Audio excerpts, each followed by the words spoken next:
한 마이너 매체 기자가 네. 메이저 언론만 의혹 제기를 할 수 있느냐 이렇게 물어봤단 말이죠. 네. 근데 거기서도 이제 답변이 좀 이상하게 나왔는데 그때 질문을 했던 그 마이너 매체 기자 이 사람입니다. 근데 메이저 언론이 아닌 인터넷 매체는 그러면 그 질문을 아니죠 그런 보도를 하지 말라는 거냐 하지 말아야 된다고 생각하느냐 그랬더니 이제 그런 의혹 보도에 대해서는 그랬더니 이제 했던 얘기는 그걸 부인하지를 않더라고요. 그러니까 그렇죠. 거기서 이제 부인했어야 되는 건데 처음에는 약간 부인할 줄 알았어요. 왜냐하면 큰 언론, 작은 언론을 얘기하는 게 아니라 여기서 이제 언론관이 사실 드러나는 거죠. 그러니까 본인의 또 실언이라기보다는 이제 자기가 얘기한 거를 저번에도 말씀드렸지만 계속해서 그거를 좀 약간 실수했으면 인정하고 사과하고 넘어갈 생각을 안 해요. 그러니까 윤 후보는 딱 그 대답을 딱 들으니까 이거는 실언이 아니라 본인이 그냥 진짜 그렇게 생각하고 있는 거예요. 확신 범위 아니라 확신을 하고 있는 거죠. 그러니까 확신 그렇죠. 발언이죠. 확신 발언. 영상까지 찍고 또 질문을 하시고 또 이렇게 하면서 질문을 하는 게 되게 이제 폼이 안 나오고 가끔 TV에 이제 딱 찍힌 모습을 보면 저만 이제 이러고 있는 사람이 앉아가지고 이상한 사람이 있는 걸로 보여가지고 참 그게 폼은 좀 잘 안 납니다. 네. 폼이 중요한 건 아니지만 그렇죠. 뭐 네, 형 힘든 거 알겠으니까 그만해 이제.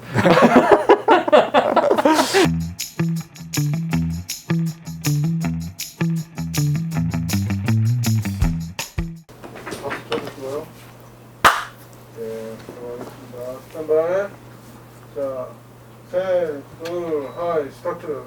미디어를 만드는 정통 미디어 비평 프로그램 미디어 우물우물우물우물.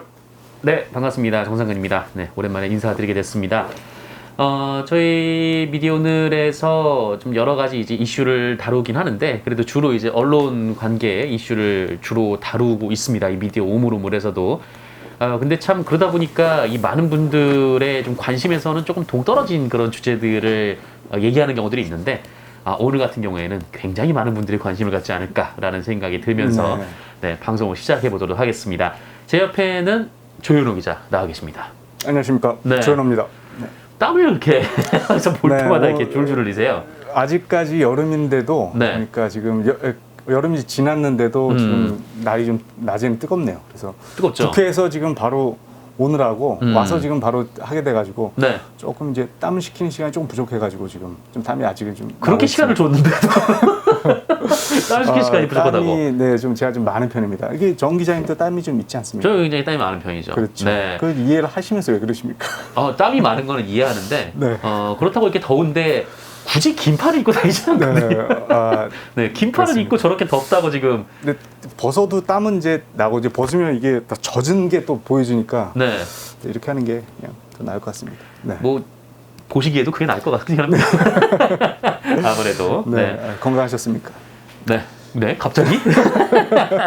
네, 건강하셔야죠. 네. 네, 오늘 관심 있을 것 같은 주제라고 말씀드렸는데, 며칠 전에 굉장히 한국 사회에 좀 큰 뉴스가 하나 나왔어요. 그 윤석열 전 검찰총장의 뭐 이른바 이제 고발 사주 의혹인데, 네.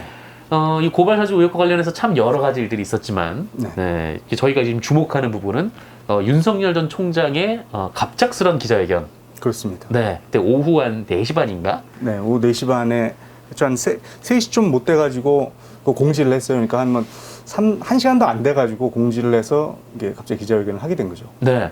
그때 이제 그 윤석열 전 총장이 굉장히 좀 뭐 저희 입장에서는 주목되는 발언을 했는데, 메이저 언론이라는 표현을 썼습니다. 네. 네. 메이저 언론이라는 표현을 썼죠.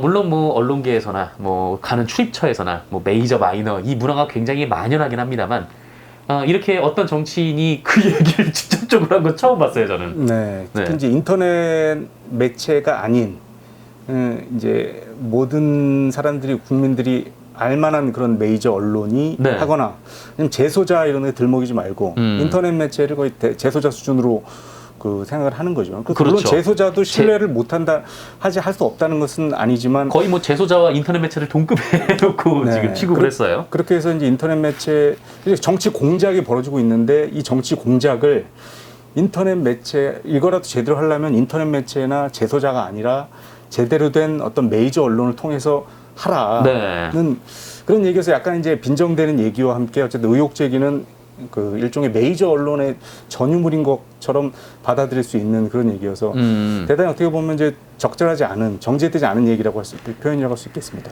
그렇죠. 굉장히 뭐 일종의 보면은 어떻게 보면 굉장히 좀 실언을 한 건데, 네. 그렇죠. 이 실언을 했는데 이 바로 잡을 수 있는 기회가 한 번 있었어요. 근데 한 마이너 매체 기자가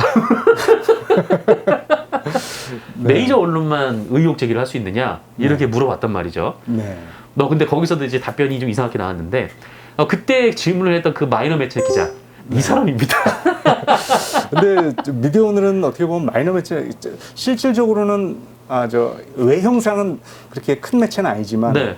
어떤 이제 그 진실을 전하는 가치와 또 사람들이 우리를 받아들이는 그러한 어떤 실질적인 측면에서는 우리는 결코 이제 그 메이저가 아닌 게 아니라 메이저라는 것도 또 주요 언론이라는 뜻 아니겠습니까? 그렇죠. 중요한 어쨌든 그 중심에 있는 언론이고 저희도 마찬가지로 어떤 여론에 기여하는 측면에서는 상당히 중심에 있는 그런 언론이라고 저희는 뭐 자임을 하고 있습니다. 아니 뭐 그 메이저 마이너가 어디 있겠습니까? 그렇죠. 뭐 언론이 뭐 모든 사익이냐 매체들이- 아니냐 뭐 이렇게 나눌 수는 있겠지만 모든 매체들이 어떻게 보면 다 메이저 언론의 어떤 그런 생각을 갖고 사실은 이제 알 권리를 대변하기 위해서 임해야 되는 거죠. 그럼요. 게다가 뭐 요즘 세대 같은 경우에는 뭐 어떤 매체든 그 굉장히 좀 중요한 보도를 하면 이제 주목을 받을 수 있는 그런 네. 시대이기도 하고 네. 또 많은 분들이 또 접할 수 있는 네, 또 평가를 받을 수 있는 좀 그런 위치에 올라가 있는 시대인데 그렇습니다. 지금 이 시대의 뭐 메이저 언론 네. 그것도 이제 KBS, MBC만 막 씹어 에이면하면서 SBS가 의문의 일패를 당했던 네. 그런 것들이 있었는데 네. 그래서 오늘 이 조현우 기자가 준비를 한 것은 윤석열 검찰총장이 대체 어떤 언론관을 가지고 있는가? 네, 그렇습니다. 이미 이전에도 한번 얘기를 좀 나눴었어요. 네, 우리 정 기자님이 지금 사회를 본 이래로 이제는 두 번째로 지금 하게 되는 거고 윤석열과 이제 언론이라는 주제로 오늘 준비를 해봤는데요. 그러니까 이전에 처음 시작할 때 한번 윤석열과 언론을 한번 그 관계를 네. 나눈 이후로 하면 이제 세 번째가 되겠죠. 그렇죠.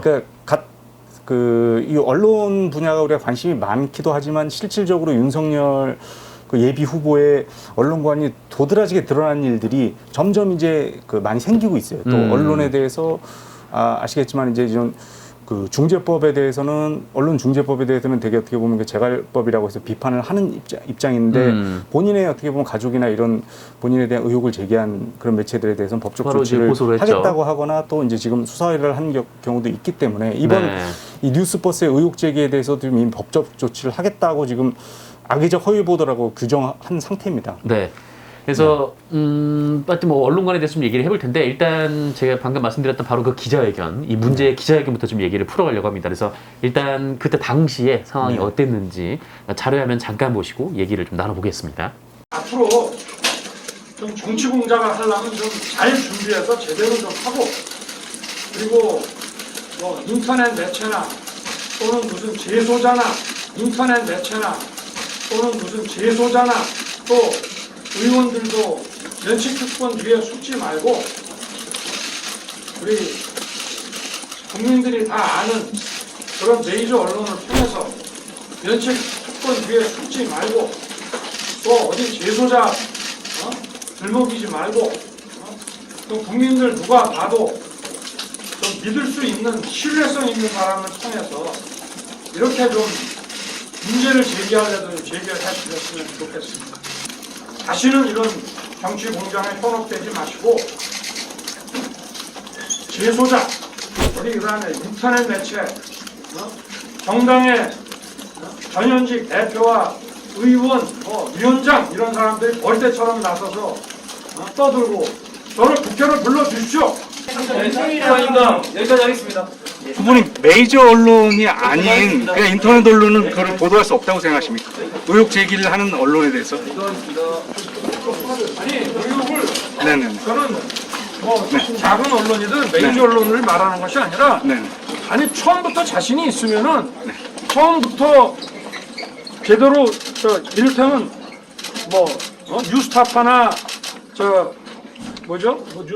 뉴스버스가 하고 그리고 나서 막 달라붙을 것이 아니라 있으면 차라리 그런데 줘가지고 처음부터 독자가 많고 이런 데서 바로 시작하는 게 맞지 않냐 이런 얘기입니다. 제대로 된 언론이라는 기왕에 아니 어디 이거 좀 적절하냐라는 반론이 있을 것 같은데. 잘 알지 못하는 그런데 들어가서 던져놓고 쭉 따라가지 말고 자신 있으면은 처음부터 좀그 독자도 많고 이런 데다 바로 들어가라 이 말이야. 어차피 다 따라올 텐데 KBS, MBC에서 바로 시작하든지 아니면은 더 진행되는 걸 좀 보든지.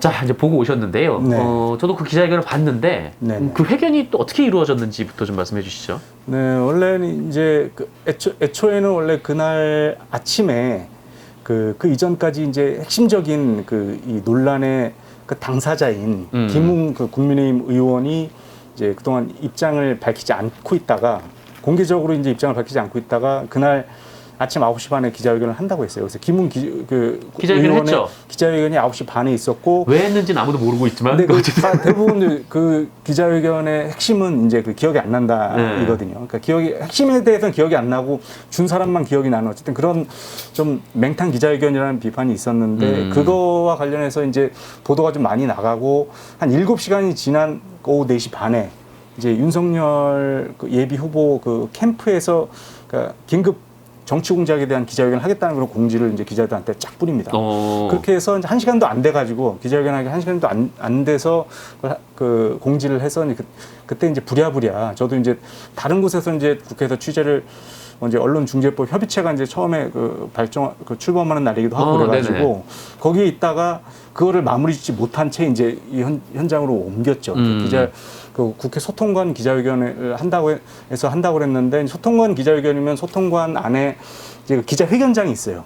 기자회견장이 있고 그 회견을 마치고 나서 이제 질의응답은 그쪽에서 하지 않고 이제 바로 앞에 이제 프레스 라운지라는 일종의 이제 간이 브리핑룸에서 합니다. 근데 아예 그쪽으로 이제 윤 후보가 들어와가지고 그 하려고 하다가 갑자기 이제 나와요. 그냥 기자들 엄청 오로로 나오더라고요. 저는 아예 이제 거기에서 듣는 거를 포기하고 이제 네. 질문 응답하는 자리에 저는 잡고 앉아 있었는데 바로 그 프레스 라운지로 와가지고 거기에서부터 이제 이제 모두 발언을 하는데 그 모두 발언 자체가 되게 폭탄급으로 아까 초반 소개를 해주셨습니다만 그 메이저 언론이 해야 되고 의혹 제기는 네. 인터넷 매체나 재소자 같은데 들먹이면 안 된다. 그렇죠. 정상적으로 해라라고 했으니까 그렇죠. 인터넷 매체를 비정상으로 지금 그리고 만들어버렸다. 공익신고자에 대해서 이런 사람이 왜 공익신고자일지 모르겠다. 여러분들 그 공익신고자라는 사람 다 아시죠?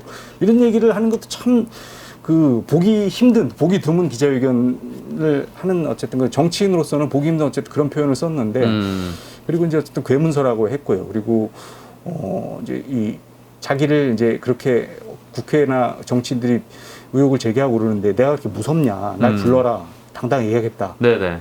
이런 어쨌든 폭탄급 얘기를 해서 이제 그 부분에 대해서 이제 그 사람이 아무리 왜 이런 기자회견을 하게 됐는지 이제 당연히 이제 이게 그런 의혹에 대해서 사실을 어쨌든 부인해야겠다는 그런 취지의 목적인 것 같긴 하지만 이 표현들이 상당히 보면 정제되지 않고 말씀드렸지만 이제 부적절한 그렇게 의심을 살 수 있는 어떤 그런 표현들이 많아서 뭐 이제 그런 게 더 주목되고 본인이 이제 아니라고 한 부분은 크게 이제 축소되는 어쨌든 그런 부정적인 효과가 난 그 회견이 아니었나 그렇게 평가를 해볼 수 있을 것 같습니다. 굉장히 좀 격가지이긴 합니다만 네네. 그 윤석열 전 총장이 좀 약간 말을 할 때 좀 고개를 왔다 갔다 하는 좀 습관이 있지 않습니까? 네, 그렇죠. 도리도리라고 그렇죠. 근데 이게 평소에 얘기를 하실 때는 이 속도가 약간 좀 이렇게 4분의 3박자 정도로 딱 요 정도로 움직이는데 이 흥분을 하니까 다다다다다다 움직이더라고요. 그래서 그것도 참 인상 깊게 봤는데 근데 어쨌든 다시 본론으로 좀 들어가서 그때 이제 조현영 기자가 질문을 했어요. 꼭 메이저 언론만 할 수 있느냐. 윤석열 전 총장으로서 굉장히 좋은 기회였던 거죠. 거기에 대해서 대답을 잘 하면은 이 논란이 좀 줄어들 수 있었는데 그렇죠. 답이 어떻게 나왔죠 그때?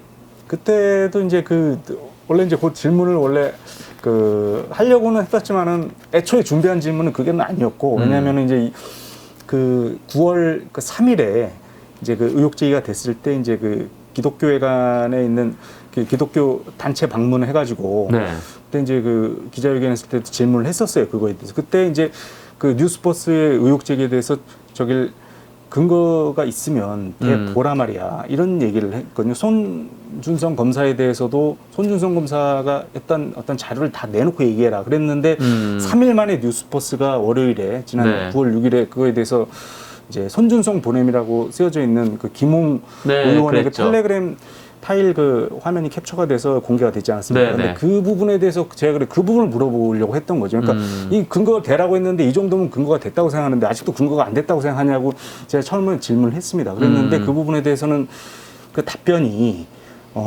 이제 그 괴문서라는 취지의 답변을 했는데 갑자기 이제 그 김갑동 괴문서라는 얘기를 했어요. 그러니까 김갑동이라는 공직자가 뇌물을 받았는데 네. 그 현장을 이제 내가 봤어. 내가 그 현장을 봤는데 어떤 제3자가 뇌물을 받지 않았다는 진정서를 보내면 그 진정서가 뭐냐? 그게 괴문서라는 거예요. 근데 좀 출처 불명과 작성자가 없는 그런 것이 괴문서라고 얘기를 해놓고 이건 좀 다른 괴문서야. 이건 좀 그러니까 뭔 말이래요? 이건 누가 어쨌든 허위에 어쨌든 문서를 보냈다는 주장인 건데 그거랑 이 출처 불명과는 또 무관한 전혀 맞지 않은 그런 좀 예를 들면서 괴문서라고 얘기가 약간 이제 어떻게 보면 본인도 흥분이 됐는지 부적절한 사실인 건 해명을 하더라고요. 그래서 그거에 대해서 그럼 그 정도의 근거가 있으면 언론이 그러면 그 정도 자료가 확보했을 때는 보도를 하지 말아야 되는 거냐, 보도가 안 되느냐, 내가 다시 그걸 물어봤더니 네. 이제 그때는 이제 그렇게 보도를 하면 안 된다고 했다가 이전에는 뭐 일본은 할 수 있다고 칩니다. 또 그런 얘기를 해요 또. 그러니까 이제 그런 보도를 그럼 일본을 할 수 있다면 보도를 하라는 거야, 하지 말라는 거야. 그러니까 일본하고 그럼 이본을 하지 말라는 건지. 이제 그런 이제 얘기가 좀 앞뒤가 안 맞는 얘기가 제가 느껴졌죠. 그래서 이제 그렇게 따지면 그러면 증거대라는 말을 그럼 국민도 다 보고 있는 자리에서 기자들이 이제 질문하는 상태에서 그 답변을 그렇게 증거대라는 얘기를 하는 게 부적절한 거 아니냐, 부적절한 게 아니냐는 이제 그런 얘기까지 제가 이제 그런 약간 좀 문제 제기를 하는 차원에서 질문을 했는데 그 부분에 대해서는 또 이제 법정에서의 증거가 아니라 좀 더 명확한 근거를 대라는 취지였다는 이제 답을 했죠. 네. 하지만 이제 그 얘기를 하고 막 끝내려고 그러더라고요, 기자회견에서. 그래서 이제 저는 그러다가 이제 메이저 언론 질문을 못 할 것 같아가지고 그 메이저 언론이 사실은 그날 기자회견에 사실은 전 핵심이었다고 생각을 하거든요. 그 뉴스포스의 의혹 제기에서 시작된 거기 때문에 네네. 메이저 언론이 하고 인터넷 매체는 하지 마라는. 그랬더니 왜 메이저 언론이 아닌 인터넷 매체는 그러면 그 질문을 그런 보도를 하지 말라는 거냐, 하지 말아야 된다고 생각하느냐. 그랬더니 이제 그런 의혹 보도에 대해서는 그랬더니 이제 했던 얘기는 그걸 부인하지를 않더라고요. 그러니까 그렇죠. 거기서 이제 부인했어야 되는 건데. 처음에는 약간 부인할 줄 알았어요. 왜냐하면 큰 언론, 작은 언론을 얘기하는 게 아니라 뉴스타파나 뉴스버스 같은 데다가 그 정보를 주지 말고 그 정보를 독자가 많은 매체한테 줘서 그렇게 시작하는 게 좋다 이겁니다. 이렇게 얘기를 하는 거예요. 그러면서 그것도 이제 결국은 그 얘기인 거 아니겠습니까? 그래도 이게 제대로 된 데서 해라. 제대로 된이라는 표현 자체가 부적절한 거 아니냐. 그런 반론이 있을 수 있는 거 아니냐라고 했는데 이제 거기서 그러면 차라리 KBS나 MBC에서 시작을 하든가. 근데 이제 물론 다른 건이지만 KBS에서도 그런 의혹 보도를 또 한 적이 있습니다. MBC에서도 관련 보도를 했었죠. 그런 차원에서 이제 하고 갔는데 여기서 이제 언론관이 사실 드러나는 거죠. 그러니까 본인의 또 실언이라기보다는 이제 자기가 얘기한 거를 저번에도 말씀드렸지만 계속해서 그거를 좀 약간 실수했으면 인정하고 사과하고 넘어갈 생각을 안 해요. 그러니까 윤 후보는 딱 그 대답을 딱 들으니까 이거는 실언이 아니라 본인이 그냥 진짜 그렇게 생각하고 있는 거예요. 확신 범위 아니라 확신을 하고 있는 거죠. 그러니까 네, 확신 그렇죠. 발언이죠. 확신 발언. 그러니까 좀 이런 좀 인터넷 매체나 이런 곳은 굉장히 좀 공신력이 없고, 그렇죠. 뭐 이제 큰 언론사만 이제 뭐 공신력이 있다.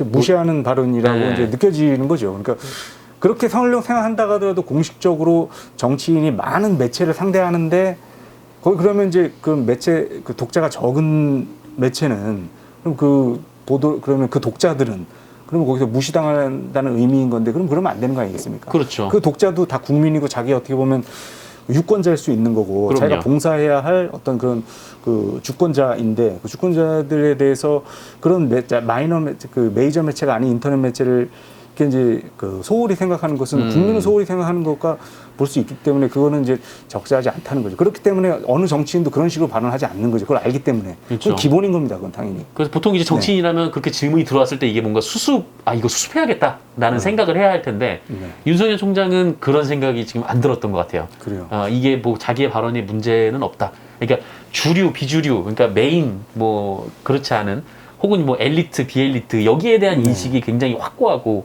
좀 강한 사람이구나. 좀 저는 이런 느낌을 좀 받았거든요. 그렇죠. 저도 근데 원래 그런 인식을 가진 사람은 아닌 걸로 저는 생각을 했었는데 이제 자주 요새 이제 실언이나 발언을 한 걸 보면 이제 뭐 노동 뭐 120시간 주 120시간 발언도 그랬고 뭐 대구 밀란 발언도 그렇고 부정식품 때도 그랬고 부정식품도 네. 그렇고 그러니까 자꾸 어떤 발언이 어떤 주류의 마인드를 갑자기 얘기를 하고 원래는 이제 본인이 소탈하고 또 구수까지 하면서 그 어쨌든 많은 인문 교양 서적을 읽은 상당히 그러면서 달변가라고 이제 주변에 알려져 있는 걸로 우리가 알고 있었지 않습니까? 언론에서 그렇게 얘기했으니까. 근데 이제 실제로 드러나 보면 달변가라기보다는 이제 그 말에 달변이 아니라 이 참변수. 참변 좋은 표현인데, 네. 아니, 어쨌든 우리가 그런 말 표현으로 하는 게 아니라 그 말 속에서 어떤 진심이 담겨져 있어야 되는데, 거기에서의 어떤 그런 마음이 있다 하더라도 표현은 정제되고 또 절제해야 되는 겁니다. 하지 말아야 될 맞습니다. 거는 안 네. 해야 되는데, 그 표현을 이렇게 가리지 않고 막 하는 게 그건 달변이라고 볼 수는 없는 거죠. 그렇죠. 사실 정치인들이 뭐 이른바 이제 뭐 메인 언론, 뭐 메이저 언론, 마이너 언론 차별 엄청 하거든요. 근데 그렇다고 해도 이 기자들이 다 있는 자리에서 절대 그런 티는 안 내거든요. 그렇습니다. 그러면 바로 기사가 나오죠. 그런 거에 대해서. 네. 당연히 그 굉장히 불쾌할 수밖에 없는 일이고, 네. 이제 또 논란이 될 수밖에 없는데, 네. 근데 참 이 윤석열 전 총장의 좀 이런 뭐 엘리트주의 뭐 이런 언론가뿐만 아니라 또 이전에 또 얘기를 하셨듯이 또 그 얘기도 좀 생각이 나는데 네. 자신에 대한 비판 언론을 또 친여 언론 이렇게 얘기를 네. 해서 그때도 좀 논란이 됐었어요. 그렇습니다.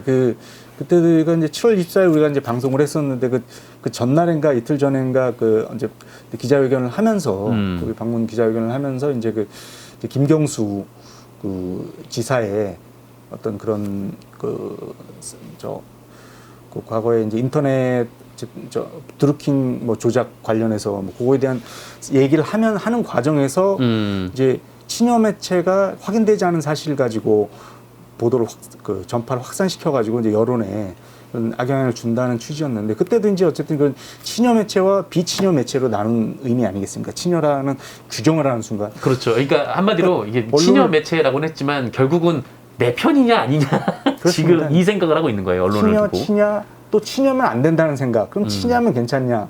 근데 여기서 또 그 메이저와 뭐 인터넷 매체 이런 식으로 구분을 하는 이런 단순 구분법이 바람직한 건 아니지 않습니까? 다원주의 사회고 다양성이 존중되는 사회인 건데 그거에 대해서 어쨌든 이렇게 친여라고 딱 규정 짓고 이제 여기는 우리 편이 아니다라고 생각하는 인식 그리고 메이저가 아니라 인터넷 매체는 그러니까 별 볼 일 없고 이제 그 별 볼 없으니까 저런 말도 안 되는 얘기를 한다는 어떤 그런 선입견, 편견 그런 것들을 심어주려고 하는 거죠. 그런 부분은 바람직하지 않고 지금 시대에도 맞지 않는데 시대착오적인 그런 인식이 아니겠느냐 그렇게 이제 생각이 듭니다. 그렇죠. 뭐 이 부분도 사실 뭐 이렇게 좀 뭐랄까.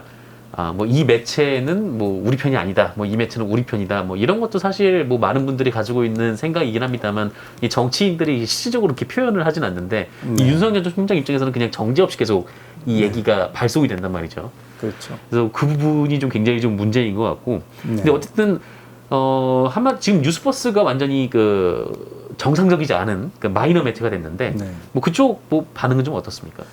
네, 이제 그 이진동 그 발행인이죠. 뉴스버스의 지금 대표 기자이자 발행인이 원래는 이분이 그 한국일보 사회부 기자 사건 기자 유명한 사건 기자였어요. 유능한 기자였고 또 이제 그 김대중 정부에서 이제 어쨌든 김대중 정부를 비판하는 그런 기사를 많이 썼었습니다. 저희도 취재를 많이 했었어요. 그 당시에도. 그랬을 때 이제 거기 있다가 그 능력을 인정받아가지고 조선일보에서 스카웃을 했죠. 네, 그랬죠. 그래서 조선일보에 가서 조선일보에서도 탐사보도 팀장이라든지 그 사회부 사건 보도를 계속 하다가 뭐 잘 아시겠지만 신정아 사건이라고 해서 그 변양균. 변양균 네. 신정아 게이트의 어떤 그 핵심적인 문제 그 어떤 폭로를 했던 기자가 또 이진동 기자였습니다. 뭐 이른바 이제 엑스파일 사건도 보도를 했었었고. 그랬습니다. 네. 그랬고 이진동 기자가 그렇게 있다가 이제 근데 노무현 정부가 끝나면서 2008년도 총선이 있지 않았습니까? 그때는 또 한나라당으로 안산 상록을에서 출마를 했습니다. 근데 떨어졌죠. 친박한테 그렇죠. 떨어졌죠. 떨어져서 이제 다시 이제 있다가 이제 저희가 그 종편에서 TV조선이 생기면서 이제 TV조선으로 와가지고 다시 이제 언론을 복귀한 케이스죠. 뭐 거기서 폴리널리스트 폴리널리스트에다가 또 그 안에서 이제 근데 이제 미르 사건을 또 처음 공개를 했고 그 CCTV 그 이제 최순실의 모습이 담긴 CCTV를 가장 먼저 폭로한 데가 사실은 TV조선 아니겠습니까? 그렇죠. 의상실 CCTV. 그런 측면에서 보면은 또 완전히 또 이렇게 그 뭐 이제 국민의힘 쪽이라고 보기는 어쨌든 그런 폭로를 또 하고 그런 게 이제 어떤 뭐 저널리즘에서 중요한 가치라는 걸 생각하고 있는 사람이기 때문에 근데 이제 그런 그 어떻게 보면 메이저 그 인터넷 매체로 이렇게 치부할 수 있는 곳에서 기자 생활을 한 사람은 아니에요. 보면 주류에서 기자 생활을 한 사람이고 주류의 어쨌든 정치권으로도 가려고 했던 사람인데 근데 그렇게 해서 기자 수가 2명이 있고 본인하고 해서 3명이 운영되고 있는 게 뉴스버스입니다. 작은 매체죠. 그리고 큰 매체는 아니지만 이 어떤 기사를 쓰느냐에 따라서 그 영향력은 그 매체를 구성하고 있는 사람 수에 의존되지 않는 좌우되지 않는다는 걸 보여주는 사례죠. 어떻게 보면. 그렇죠. 그런데 이제 그런 표현을 하니까 그거에 대해서 그러면 인터넷 매체라고 해서 이제 그런 거는 보도하면 안 된다고 했다가 또 근데 또 인터넷 매체가 또 정치 공작으로 한다고 그랬다고 하면 그 말 자체가 모순 아니냐. 인터넷 매체가 신생 매체라고 무시하면서 또 그런 매체가 보도하는 게 공작이 될 수 있느냐. 공작은 훨씬 더 큰 데서 해야 되는데 그런 말 자체가 모순이라고 하고 있고 그렇게 이제 이런 엘리트적인 차별적인 그런 그 발상이 있는 그런 언론관이 아니겠느냐 이제 그런 반론을 이제 인터넷 뉴스버스 쪽에서는 그렇게 얘기를 했고요. 또 그리고 이제 여기에 언급됐던 뉴스타파는 아시겠습니다만 그 뉴스타파에서 김건희 씨의 그 도이치모터스 주가 조작 의혹 사건에 연루됐던 보도를 했었던 거죠. 네. 그 얘기도 그 기자회견에서 윤석열 후보가 얘기를 했는데 그 부분에 대해서도 이제 이게 이제 인터넷 매체에서 하는 거에 대해서 문제를 삼았기 때문에 이제 제가 얘기를 들어봤습니다. 시민보 팀장한테 얘기를 들었는데 시민보 팀장은 이제 자기와 자기의 가족에 대한 그런 의혹 제기 보도가 마치 공작이 아니면 나올 수 없는 것처럼 생각을 하고 있다. 네. 그런 생각 때문에 되게 놀랐다는 반응을 보였고요. 그리고 이제 특히 이제 자기가 대검에서 이제 검찰총장 있을 때 그런 대검에 있는 출입 기자들과 어떤 그 특수관계나 그런 거래관계 정도로 생각했을 때 이제 보도가 생산이 되는 것처럼 그렇게 인식을 하고 있으니까 저렇게 한 게 아닌지 난 그런 게 이제 의심이 된다는 얘기도 했습니다. 이게 뭐 검찰에서 그냥 뭐 이제 얘기를 해주면은 언론들이 이제 그대로 그냥 쓰니까 뭐 이제 본인 위주로 이렇게 언론을 생각을 했던 것 같아요. 그러니까 그렇죠. 언론은 내가 쓰는 도구. 그렇게 사실 검찰 출입 기자들이 그렇게 쓰지 않겠죠, 당연히. 취재하고 쓰는데 이제 자기들이 어떤 자료를 흘려주면 쓰는 걸로 이제 생각을 검찰 쪽에서는 또 그 입장에서 할 수도 있는 거니까. 그렇죠. 왜냐하면 정보 가지고 있는 정보가 차이가 있으니까 기자들하고 그렇습니다. 검사들하고. 그러니까 검사들의 얘기가 뭐 주요 취재거리는 되겠죠. 뭐 근데 다만 이제 좀 이제 뭐 보도를 할 때 좀 피의자 쪽도 좀 취재를 하고 해야 되는데 좀 그런 부분이 좀 부족한 건 맞는 것 같은데. 근데 어쨌든 윤석열 전 총장은 좀 그렇게 그러니까 본인이 흘리고 싶은 어떤 수사 정보를 이제 언론들이 많이 요구를 하고 또 취재를 해왔으니까. 또 본인이 필요한 얘기만 해서 딱 그 정도만 언론에 나가게. 그러니까 일종의 언론을 자기 도구로 생각하고 있는 거고 자기에 대해 반대를 하는 언론들은 좀 반대라기보다는 자기에 대한 좀 비판적인 기사나 의혹 제기를 하는 언론들은 저쪽의 도구라고 생각하고 있는 거 아닌가. 그렇습니다. 그렇게 이제 어떤 그런 언론에 대해서 그 프레임의 어떤 그 진영에 복무하는 그런 선동의 대상으로 생각하는 건 되게 잘못된 생각이라 그렇게 생각을 하고 있다면 잘못된 거고 또 한 가지 이제 한 군데 그 KBS 쪽도 얘기를 들어봤는데 물론 거기는 인터넷 매체는 아닙니다만 그 재소자라는 언급을 했잖아요. 네네. 재소자 말만 듣고. 문제 제기를 한 게 이제 그 이준석 씨라는 이제 그 성남시에 사업하던 사람이 이제 네. 거기 수감 중에 있다가 있었는데 거기에 이재명 경기도지사의 그 비리를 아는 게 있으면 얘기를 해라라는 어쨌든 증언을 하도록 그 이제 강요하고 이제 강요 비슷한 어쨌든 그거를 이제 그 강력부에서 네, 이른바 이제 표적 수사 의혹인 그렇죠. 거죠. 이제, 네. 이제 별건 수사, 강압 수사인 거죠. 그거를 했던 이제 보도를 한 기자한테 이제 얘기를 들어봤는데 그 기자는 이제 별건 수사나 물론 재소자가 맞고 또 조폭 의혹을 받는 것은 맞지만 그런 사람이라고 해서 그러면 이제 별건 수사나 강압 수사를 그런 사람들한테 하는 게 그럼 정당하냐? 그건 아니다라는 어쨌든 그런 정도의 좀 반론을 했습니다. 네. 좀 마지막으로 좀 이 사건의 좀 성격을 좀 어떻게 보시는지 좀 짧게 말씀 듣고 네네. 마무리하도록 근데 하죠. 제가 요거를 준비를 해왔는데, 요거 간단하게 좀 한번 좀 봐주시면. 이게 참 준비성이 많아요. 네, 준비. 이게 왜냐하면 이게 그 딱 들으면 일관적으로 머리에 딱 직관적으로 알 수가 있는데 네. 또 헷갈릴 수가 있기 때문에 그래서 이제 참 준비성은 많은데 보니까 좀 더 헷갈리는 것 같은데. 더 헷갈리는데 이제 크게 두 가지를 보면 되겠습니다. 요거 아니면 요거와 요거 두 가지인데 검찰과학장 사주 의혹에 대한 파일 전달이 어떤 경로로 됐을까인 거죠. 그러니까 네. 제일 제일 중요한 거는 이제 누가 작성했느냐인 거죠. 그리고 누가 작성했는지는 아직 밝혀지지 않았고 그 작성한 사람이 전달을 해가지고 이제 손준성 검사한테 가서 도달해가지고 김웅 의원한테 전달이 돼서 미래통합당한테 갔다는 지금 이 하나의 정황이 그렇죠. 있는 거고요. 그리고 또 하나의 루트가 지금 나왔죠. 그렇죠. 그리고 이 고발장인지는 모르겠지만 4월 3일자 고발장이 있고 4월 8일자 고발장이 있습니다. 네네. 근데 이 4월 8일자 고발장은 그 고발장과 거의 동일한 내용의 고발장이 그 8월 달에 정점식 법률 지원단장한테 2020년 8월에 그 지원단장이 그 고발장을 당무감사실한테 전달해서 조상규 변호사에게 전달해가지고 이제 그때 8월 달에 실제로 이제 실질적으로 고발이 이제 고발을 이루어지는? 한 거죠. 네. 그리고 내용도 거의 판박이 수준이라고 돼 있고요. 근데 지금 요 미래통합당 관계자가 여기에- 당에 전달하지 않았다라고 했거든요. 당이 전달하지 않았는데 그러면 이 루트는 대체 어디서 나온 건가? 이것도 이제 궁금해지는 그렇습니다. 대목이죠. 여기에 이제 어떻게 연결이 돼 있고 요거 전달하지 않다고 하더라도 또 다른 방향의 어떤 이게 이제 전달 경로가 있을 수도 있는 거고요. 네. 그건 이제 더 그 조사를 통해서 나와봐야 되는 거예요. 맞습니다. 요거에 대해서 마찬가지로 이제 윤석열 이제 예비 후보는 출처와 작성자 불명의 이제 괴문서라는 입장인 거고요. 그러니까 대검에서는 조작 그런 흔적은 흔적이 없다. 없다고 네. 나온 게 이제 지금까지의 루트입니다. 그리고 오늘 이제 김웅 의원의 그 사무실 압수수색을 한 사건도 네, 있었습니다. 네. 네, 그거는 참고고요. 그래서 어쨌든 작성자는 누가 있는지 모르겠지만 이제 만약에 지금 의혹대로 검찰이 작성했다라고 한다면 요 루트로 하나가 간 거고 그렇습니다. 요 루트로도 하나가 간 거죠. 왜냐하면 미래통합당 네. 관계자가 전달하지 않았다라고 했으니까. 그렇죠. 이것도 혹은 여기도 요렇게 갔을 수도 있죠.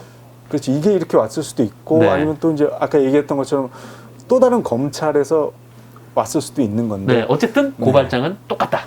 거의 그렇죠. 똑같다. 근데 이제 네. 누가 이제 작성했느냐를 밝혀내면 사실은 이게 이 사안이 실제로 이제 검찰 쪽에서 작성한 게 맞으면 하나님 큰 신뢰를 잃는 사건인 거죠. 이런 전례가 사실 그죠. 없었던 네. 거 아니겠습니까? 이 수사권이라는 게 굉장히 큰 권한이기 때문에 이게 제안을 하고 이게 수사를 할 때 다른 건을 뭐 검사들이 이제 찾지 별건 수사를 하지 못하게 제안을 하고 있는 건데 아예 그냥 이 고발을 자기들이 만들어서 네. 하도록 했다라는 건 굉장히 좀 큰 문제가 될 수 있는 그렇죠. 사안인 것 같습니다. 근데 그러니까 검찰이 보통 수사를 할 때 고발이 있을 때 수사를 하고 그렇죠. 또 인지해서 수사를 하거든요. 네네. 근데 이제 인지해서 수사를 하려면 뭔가 이제 분명하게 나오는 범죄 행위를 자기가 파악한 게 있어야 되는데 그게 아니기 때문에 고발이 어떤 수사의 착수의 조건인 거죠. 그 맞습니다. 조건이 지금 충족이 안 돼 있으니까 안 돼 있는 상태인데 본인이 아예 고발장을 작성을 해가지고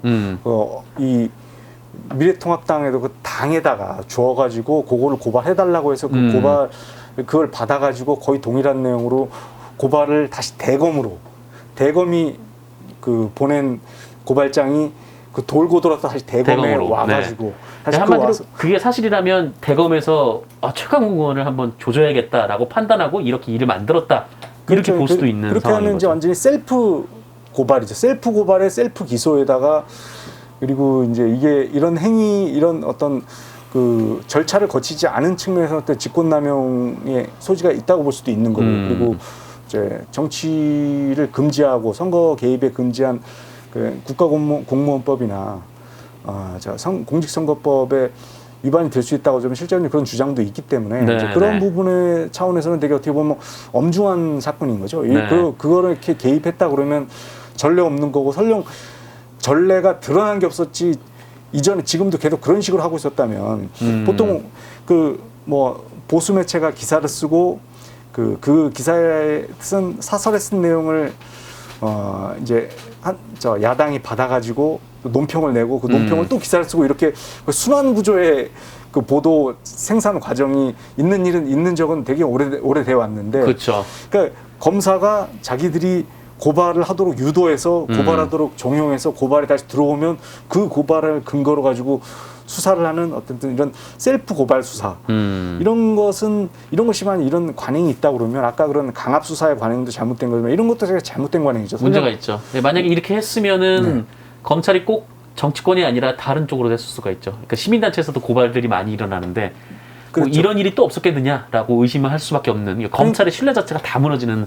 전반적인 검찰의 어떤 수사 관행의 측면도 있고 이 사건 자체도 문제가 있고 그럴 수도 있기 때문에 어쨌든 이런 큰 엄중한 문제가 될 수 있는 사안에 대해서 그렇게 이제 그 윤석열 후보가 호통을 치면서 아니고 그렇게 막 그 흥분해서 대응할 일이 아니라 좀 더 이제 어떻게 보면 겸손하고 또 신중하고 또 그리고 있는 그대로 또 성실하게 답변을 사실 해야 될 그런 상황인 거죠. 그것도 하나의 검증의 과정이기 때문에 네. 그런 차원에서 이제 의미가 있겠다 그렇게 생각할 수 있겠습니다. 그렇습니다. 그래서 좀 이 사건 그리고 그 고발 사주 의혹 사건 그리고 여기서 바탕으로 한 그 윤석열 총장의 좀 언론관까지 좀 얘기를 좀 나눠본 시간이었습니다. 그래서 오늘 조현우 기자랑 내리셔도 돼요 이제. 네. 들고 있는 게 카메라도 들면서 제가 지금 이렇게 하면서 하는 게 버릇이 돼가지고 항상 들고 있는 게 지금 익숙해져 있습니다. 네, 지금 팔이 거의 셀카봉 거의 고정돼 있는 여수준으로 지금 가고 있는 것 같은데 그걸 그렇습니다. 또 영상까지 찍고 또 질문을 하시고 또 그걸 또 이렇게 하면서 푸느냐고 질문을 하는 게 고생하셨네. 되게 이제 폼이 안 나오고 가끔 TV에 이제 딱 찍힌 모습을 보면 저만 이제 이러고 있는 사람이 앉아가지고 이상한 사람이 있는 걸로 보여가지고 참 그게 폼은 좀 잘 안 납니다. 네, 폼이 중요한 건 아니지만 그렇죠. 뭐 네, 형 여러 힘든 거 가지- 알겠으니까 그만해 이제. 네. 알겠습니다. 오늘 네. 방송 여기까지 하도록 하고요. 저희는 또 다음 시간에 찾아뵙도록 하겠습니다. 시청해 주셔서 고맙습니다. 네, 감사합니다.